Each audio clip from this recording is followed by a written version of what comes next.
Welcome all. इस video में Nifty का एनालिसिस देख लेते हैं। मंडे हम किस तरह से ट्रेड प्लान कर सकते हैं, क्या इंपॉर्टेंट लेवल्स होगी मंडे के लिए।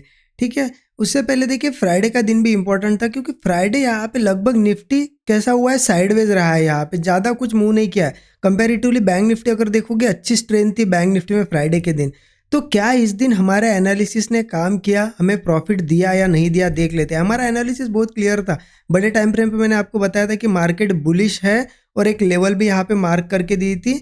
ये लेवल थी यहाँ पे 22,410। एनालिसिस क्या था कि जब तक इस लेवल के ऊपर है हम ब्रेकआउट ही ढूंढेंगे।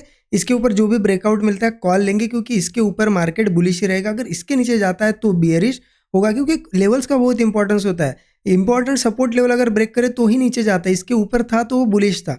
तो मार्केट देखिए इसके ऊपर ही आज गैप अप मतलब गैप डाउन ओपन हुआ, लेकिन इस लेवल के ऊपर ही हुआ। और देखिए अब हमारा काम क्या था एनालिसिस के हिसाब से, बस हमें एक ब्रेकआउट का वेट करना था इस लेवल के ऊपर। अब कहाँ ब्रेकआउट मिला वो भी बहुत ज़्यादा इंपॉर्टेंट है। देखिए यहाँ पे मार्केट साइडवेज तो हुआ, लेकिन धीरे धीरे ये हाइज देखिए, हाइज बन रहे थे और ऊपर ऊपर शिफ्ट हो रहे थे। अब ठीक है, मार्केट अगर यहाँ पे ये ऊपर ऊपर शिफ्ट हो रहे थे देखिए धीरे धीरे, तो यहाँ पे कोई ब्रेकआउट नहीं मिला। हाँ, अगर वही ये हाइज ऐसे नहीं बनते, ऐसे ऐसे नीचे नीचे आते ना, और कोई ब्रेकआउट आता तो उसे हम ब्रेकआउट कह सकते थे। तो यहाँ तो ब्रेकआउट नहीं मिला। फिर मार्केट धीरे धीरे यहाँ पे देखिए नीचे आया, धीरे धीरे रिट्रेसमेंट की ऐसे ऐसे। और यहाँ अगर आप ऐसे मार्क करते हो ना एक ट्रेंड लाइन, तो आपको दिखेगा लगभग रेजिस्टेंस रेजिस्टेंस रेजिस्टेंस रेजिस्टेंस, इस लेवल के आसपास यहाँ पे क्या हुआ, ब्रेकआउट मिला। तो अगर हम ब्रेकआउट के लिए ही वेट कर रहे थे, तो ब्रेकआउट अगर देखा जाए तो यहाँ पे मिला।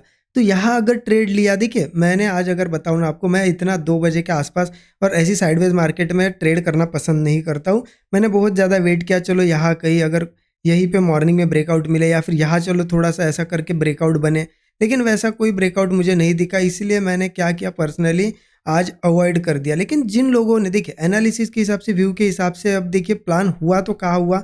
अगर मुझे ऐसा था कि करना ही है ट्रेड, मिस मतलब अवॉइड ही नहीं करना है, तो मेरा ट्रेड यहाँ बनता ब्रेकआउट पे। ठीक है, और देखिए जो लोग डेली देखते हैं ना, उनको अब समझ में आया है धीरे धीरे कैसे करना है, तो उनकी भी एंट्री यही हुई होगी। यहाँ कहीं का स्टॉप लॉस छोटा सा रखा होगा, तो मार्केट इस मूव यहाँ पे थोड़ा सा ऊपर गया, फिर देखिए फिर से नीचे आया, जहाँ पे एंट्री उसी लेवल के आसपास कंसोलिडेट किया, और आखिर में 3 बजे के आसपास दिया, मूव दिया। तो देखिए ये इतना ज़्यादा कंसोलिडेशन करने के बाद प्रीमियम भी नहीं बढ़ते हैं। तो मैं ये ऐसा समझ रहा हूँ आज का दिन निफ्टी में आपके लिए यहाँ पे कोई प्रॉफिट बुक नहीं हुआ, ऐसा समझ रहा हूँ। हो सकता है छोटा मोटा प्रॉफिट आपने इस मूव में, या फिर ये ऊपर गया यहाँ पे कुछ ना कुछ प्रॉफिट बुक किया होगा, बट मैं चलो आज के दिन नो ट्रेडिंग डेज समझ रहा हूँ, क्योंकि इतना कुछ खास नहीं था निफ्टी कंपैरेटिवली बैंक निफ्टी के। बैंक निफ्टी में एक बहुत अच्छे टारगेट्स आज के दिन मिले होंगे, बट निफ्टी यहाँ पे ऐसा था।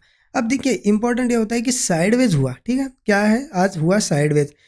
ठीक है चलेगा, लेकिन साइडवेज के दिन आप फंसने नहीं चाहिए, क्योंकि फंसोगे तो फिर क्या मतलब है उस चीज़ का, आपका एनालिसिस का क्या मतलब है। अगर आप ऐसा मार्केट साइडवेज हो रहा है और आपको कहीं पे भी ट्रेड आप ले रहे हो और फंसे जा रहे हो, तो कुछ यहाँ पे इंपॉर्टेंस नहीं है एनालिसिस का।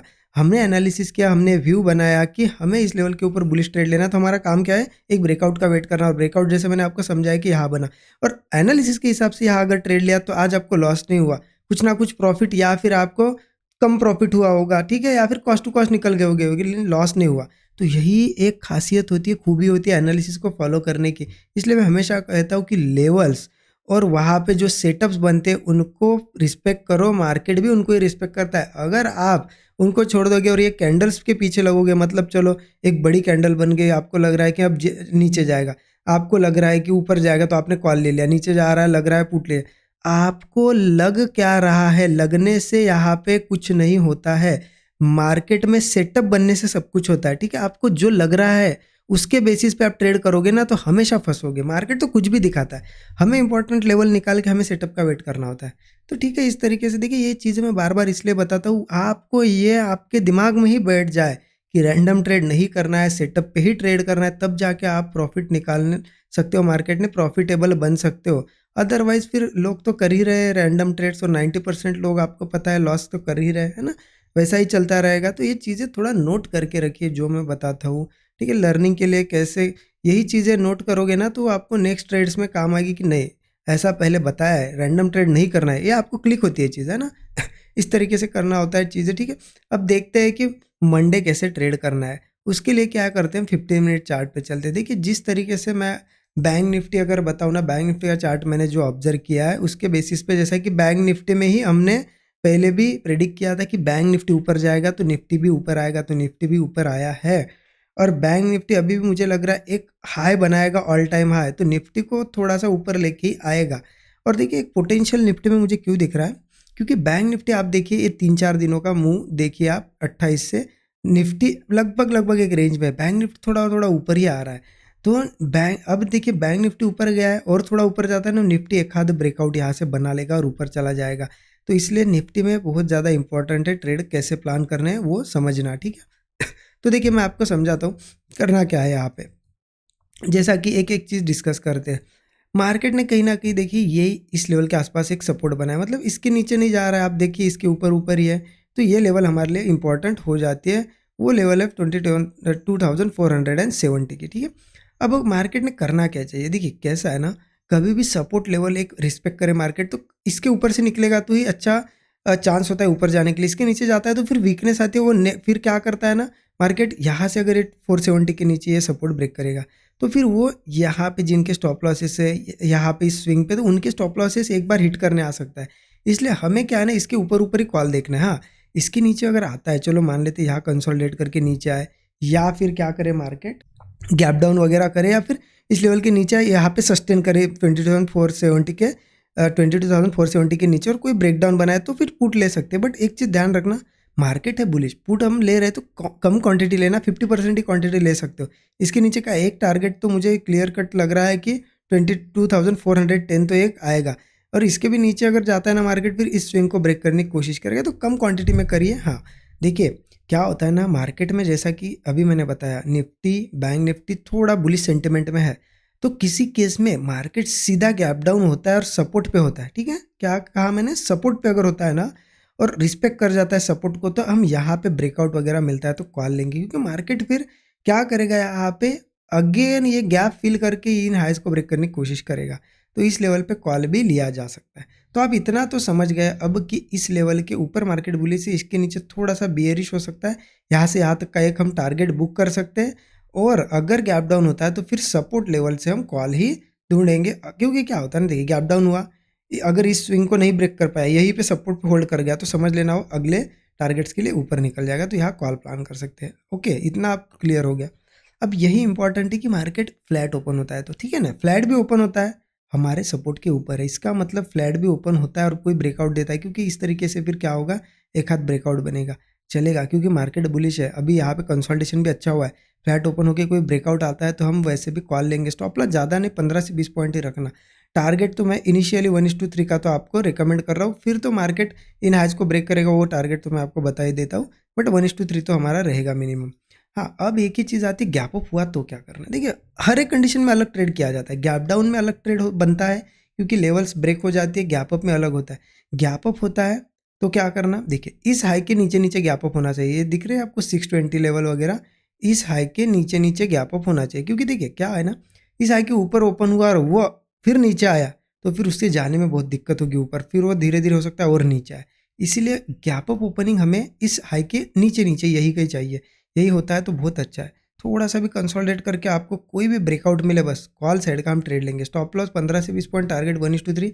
अगर ऊपर के टारगेट बताओ ना, रेजिस्टेंस आ जाता है यहाँ पे 22,660 पे, इसको भी ब्रेक करेगा तो 22,710 पे एक रेजिस्टेंस है, ठीक है, ऊपर के लिए ये टारगेट हो गए। हाँ, अब देखिए ऐसा नहीं कि इन टारगेट का वेट ही करना है, देखिए इसमें होता क्या ना, आप इन टारगेट का वेट कर रहे हो, मार्केट आपको क्या करेगा, 20 पॉइंट का स्टॉप लॉस है, 60 पॉइंट दे भी देगा, 1:3 दे भी देगा, फिर नीचे आएगा 30-40 पॉइंट, वो आप यहाँ पे सह नहीं पाते हो। मतलब इतना बड़ा प्रॉफिट आपने 10,000 देखा और उसमें से 8,000 अगर माइनस हो जाए तो आप क्या करते हो, हड़बड़ी में एग्जिट करते हो। इसलिए मैं बड़े टारगेट्स के लिए वेट करने का आपको रिकमेंड नहीं करता हूँ। जिनको वेट करना है उनको ये होना चाहिए, पेशेंस लेवल होना चाहिए कि नहीं ये स्विंग्स में मैं निकलूंगा नहीं।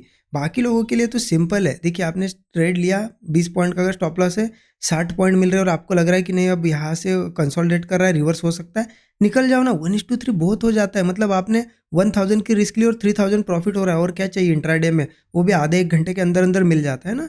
तो इसीलिए इस तरीके से प्लान करना है। देखिए चीज़ों को जितना हो सके मैं सिंपल रखने की कोशिश करता हूँ, एक सिंपल व्यू रखता हूँ आपके लिए कि ऐसा ऐसा इस लेवल पे करना है, उसके बाद ऐसा सेटअप बनना चाहिए, ठीक है, लेवल भी बताता हूँ आपको और क्या चाहिए इससे ज़्यादा। देखिए लर्निंग तो मैं हर वीडियो में देता हूँ, बाकी आपको इन डेप्थ लर्निंग करनी है। देखिए कुछ लोग बिगिनर है, कुछ लोग यहाँ पे इंटरमीडिएट लेवल पे ट्रेड कर रहे हैं लेकिन नहीं समझ में आ रही है चीज़ें। तो अगर वो लर्निंग करना चाहते हैं उनके लिए स्पेशली ये कोर्स हमने क्रिएट किया है। देखिए कोई ये नहीं कि सबने ज्वाइन करना चाहिए, आप सबने कोर्स लेना चाहिए, खुद भी सीख सकते हो। बस इतना है, टाइम स्पैन ज़्यादा लगेगा। 13 आवर्स कोर्स में क्या है, हमने पूरी वही चीज़ें सिखाई है जो इम्पोर्टेंट है। वीडियोज़ में है ना, आपको एक-एक चीज़ मैं रोज़ सिखाने की कोशिश तो करता हूँ, लेकिन उतनी सारी चीज़ें सीखने में बहुत टाइम लगेगा। तो आपको अगर जल्दी से सीखना है तो 13 आवर्स का कोर्स आप चेकआउट कर सकते हो। अब इसमें सिखाया क्या गया है, हर वीडियो में मैं बताता हूँ। ये जो लेवल्स, जो मार्केट आपको पता है, बिल्कुल कल भी देखिए, कल exact dot to dot level 22,305 level से मार्केट पूरा रिवर्स हुआ। तो ये लेवल कैसे निकाली थी? ये होती है डॉट टू डॉट लेवल। मैं हमेशा एक वर्ड यूज़ करता हूँ, डॉट टू डॉट लेवल, ठीक है? ये होती है इंपॉर्टेंट लेवल्स। और आपको पता है डेली मैं ये लेवल्स आपको निकाल के देता हूँ। तो डेली कैसे निकालना है? कुछ मेथड्स होती होंगी तभी वो डेली आपको लेवल मिलेगी ना। तो वो मेथड्स क्या होती है, कैसे उन मेथड्स का यूज़ करके एनालिसिस डेली करना है, ठीक है? एनालिसिस कैसे करना है, यही 13 आवर्स के कोर्स में सिखाया गया है, ये लेवल्स निकालना। उसके साथ-साथ साइकोलॉजी क्या रखनी है, क्योंकि साइकोलॉजी सबसे इम्पोर्टेंट पार्ट है मार्केट का। आपको मैं कितना भी सिखा दूँ, अगर साइकोलॉजी आपकी स्ट्रांग नहीं है ना, आप अगर वेट नहीं कर पाते हो, डरते हो मार्केट में, तो आप पैसा नहीं बना पाओगे। तो साइकोलॉजी कैसे इंप्रूव करनी है वो भी सिखाया गया है। उसके साथ-साथ साइकोलॉजी के साथ मनी मैनेजमेंट सबसे इम्पोर्टेंट पार्ट, रिस्क मैनेजमेंट सबसे इम्पोर्टेंट पार्ट होते हैं ये मार्केट में। क्योंकि रिस्क मैनेजमेंट, मनी मैनेजमेंट आपका अगर सही नहीं है ना, तो आप स्मॉल कैपिटल के साथ ट्रेड करके बड़े प्रॉफिट्स जनरेट नहीं कर सकते हो। तो ये भी सिखाया गया है। मतलब आप समझ लीजिए पूरा यहाँ पे मार्केट को कवर किया गया है 13 आवर्स के कोर्स में। इसे आप चेकआउट कर सकते हो, इस वीडियो के डिस्क्रिप्शन में लिंक है। और देखिए वीकेंड है, सैटरडे संडे है इसलिए एक आपके लिए यहाँ पे डिस्काउंट कूपन हमने रखा है। वो कूपन यहाँ पे OFF15 ऑफ 15 ये कूपन कोड यूज़ करोगे तो आपको 15% का एक बड़ा डिस्काउंट भी देखने को मिलेगा। तो आप चेकआउट कर सकते हो, इस वीडियो के डिस्क्रिप्शन बॉक्स में जाइए, वहाँ पे लिंक आपको मिल जाएगी। और देखिए बाकी आपको डेली ये वीडियो जो मैं बताता हूँ, सिखाता हूँ, अगर अच्छे लगते हैं ना, तो कमेंट एक ज़रूर करिए। एक कमेंट आपके लिए एक कमेंट है, लेकिन मेरे लिए क्या है ना, एक मोटिवेशन है कि हाँ, आपको चीज़ें पसंद आ रही है। मैं और ज़्यादा डीप में चीज़ें फिर समझाने की कोशिश करता हूँ। एक कमेंट करिए, एक लाइक ज़रूर करिएगा। लाइक करने में ज़्यादा समय नहीं लगता है। अपने दोस्तों के साथ शेयर कीजिए, और नए लोगों को पहली बार देख रहे हो, चैनल को सब्सक्राइब करके बेल आइकन ज़रूर प्रेस करिए। Thank you so much everyone.